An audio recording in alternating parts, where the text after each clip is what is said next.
तो टेड्रोस को तुलसी कहा, आपको याद होगा।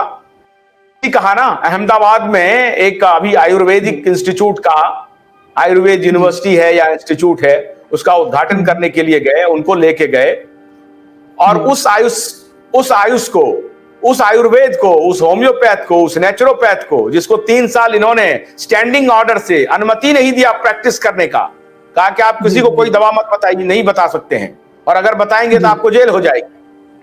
हाँ जी, उसी संस्था के इशारे पर यह सब ताना बाना बुना गया, और उसी संस्था के मुखिया को, जो फर्जी मुखिया है, पीछे में तो कोई और है, फर्जी मुखिया को, जो कि पेरोल पे है किसी का, आपको मालूम है किसके पेरोल पे है, उस व्यक्ति को हमारे देश का पंत प्रधान, प्रधान सेवक, लोकनायक मार्ग के अधिपति, उन्होंने लोकनायक मार्ग, 7 रस्कर्स रोड के लोकनायक मार्ग बना दिया और राजपथ को कर्तव्य पथ बना दिया, और सोच रहे हैं कि टोकनिज्म में लोग कोई सवाल नहीं करेंगे, हम जैसे लोग चुप रहेंगे, विपक्ष चुप रहेगा, बिके हुए नेता चुप रहेंगे, बिके हुए दलाल पत्रकार चुप रहेंगे। मैं कैसे चुप रह सकता हूं?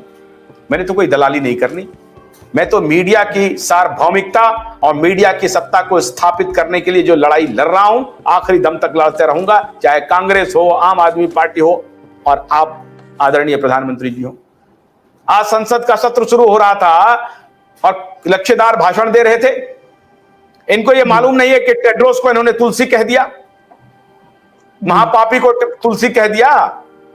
शिवांग भाई जी, हाँ, ये बात तो है बिल्कुल। तुलसी कहने का फिर कोई अधिकार ही नहीं है। जब अगर आपके मन में सच में देखिए, किसी के प्रति सम्मान होने का मतलब क्या होता है, उसके प्रति वो कर्तव्य का निर्वहन करना। अगर ये सच में चाहते कि आयुर्वेद और होम्योपैथी को भारत के अंदर प्रचारित किया जाए या उसके प्रति उसके रिसर्च करवाई जाए, तो उसको सम्मान देना पड़ता है, उसके अंदर लोगों को रोजगार देना पड़ता है। कॉलेजों के अंदर आपको अलग से आयुर्वेद के प्रति रिसर्च करवानी शुरू करनी पड़ती है, जिसके अंदर बच्चों को आपको बताना पड़ेगा कि अगर आप आयुर्वेद में रिसर्च करेंगे तो आपको महीने का 1 लाख रुपए मिलेगा। देखिए कितने बच्चे नहीं आते आयुर्वेद के अंदर सीखने के लिए, समझने के लिए, उसके अंदर रिसर्च करने के लिए। तो अगर इतना ही सम्मान सच में देना होता है तो सम्मान इस तरीके से दिया जाता है किसी भी अपनी ज्ञान को। तो वही बात है कि संस्कृति को, आज मैं क्यों कह रहा था ये बात, आरएसएस को अब 100 साल होने वाले हैं, अभी 1-2 साल के अंदर, 2-3 साल के अंदर आरएसएस को 100 साल हो जाएंगे। लेकिन अगर आप ये देखें कि 100 साल में किया क्या, तो कहीं भी खड़े नहीं हो रहे हैं इस विषय में कि भारतीय संस्कृति को पुनः स्थापित कर दिया।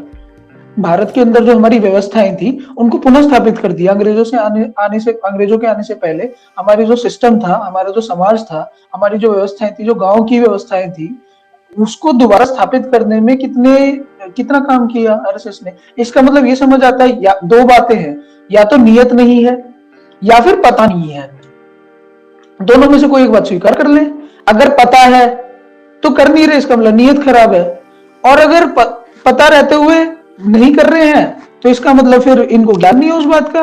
अगर नियत है इनकी और नहीं कर पाए, इसका मतलब पता नहीं है उस बात का, तो फिर अपने आप को ये बोले ना कि हम भारतीय संस्कृति के लिए काम कर रहे हैं। अगर आपको पता ही नहीं है तो फिर क्या काम कर रहे हैं।